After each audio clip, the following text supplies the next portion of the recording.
Pebbles Malayalam. Hi കൂട്ടുകാരെ, ഇപ്പോൾ നമ്മൾ വ്യഞ്ജനാക്ഷരങ്ങളാണ് പഠിച്ചുകൊണ്ടിരിക്കുന്നത്.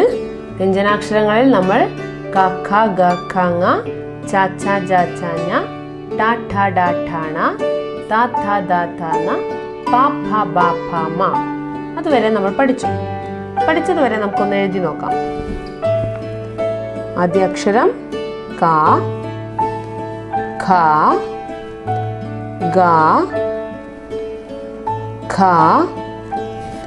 ങ, ച, ഛ, ജ, ഛ, ഞ, ട, ഠ, ഡ, ഢ, ണ, ത, ഥ, ദ, ധ, ന, പ, ഫ, ബ, ഭ, മ. ഇതുവരെയാണ് നമ്മൾ പഠിച്ചിരിക്കുന്നത്. അടുത്ത അക്ഷരങ്ങളായ യ, ര, ല, വ, ശ, ഷ, സ, ഹ, ള, ഴ, റ. ഇത്രയും അക്ഷരങ്ങൾ എങ്ങനെയാണ് എഴുതുന്നതെന്ന് നമുക്ക് പഠിക്കാം. ആദ്യത്തെ അക്ഷരമായ യ എങ്ങനെയാണ് എഴുതുന്നതെന്ന് നോക്കാം. ഇങ്ങനെ യ എഴുതാൻ സാധാരണ കുട്ടികൾക്ക് വളരെ വിഷമം അനുഭവിക്കാറുണ്ട്. അപ്പോൾ അതൊന്ന് ശ്രദ്ധിച്ച് പഠിക്കാം.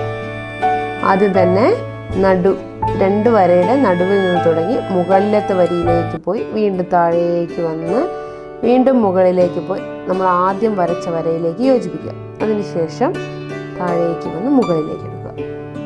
ഒന്നുകൂടെ എഴുതി നോക്കാം.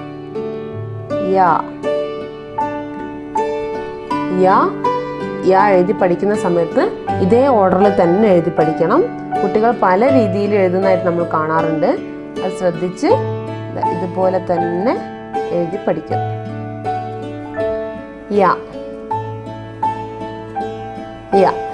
ഓക്കെ, യ പഠിച്ചു എന്ന് കരുതുന്നു. ഇനി അടുത്ത അക്ഷരം ര.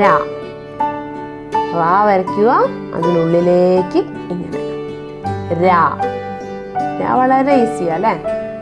നമ്മൾ റ പഠിച്ചു കഴിഞ്ഞു.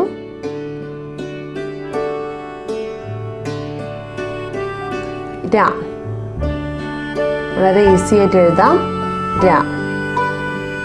ഓക്കെ, ര, യ, ര. ല എഴുതുന്നത് കണ്ടോ?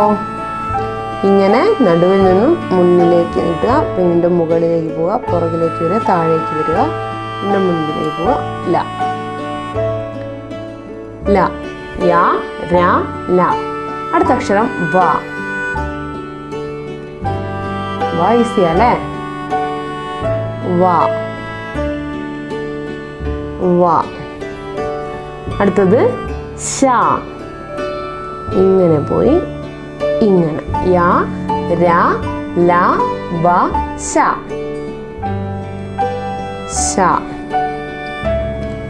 എഴുതുന്ന എല്ലാവരും കണ്ടല്ലോ. ശ. അടുത്തത് ഏതാണ് അക്ഷരം? ഷ. എഴുതുന്ന പ എഴുതുക, ഇങ്ങനെ ആക്കുക.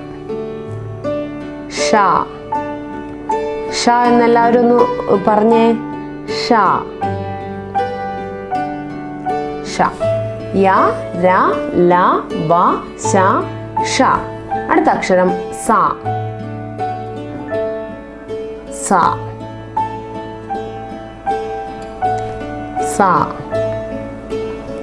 അടുത്ത അക്ഷരമാണ് ഹ. നമ്മൾ പ എഴുതുക, ഇങ്ങനെ ഹ.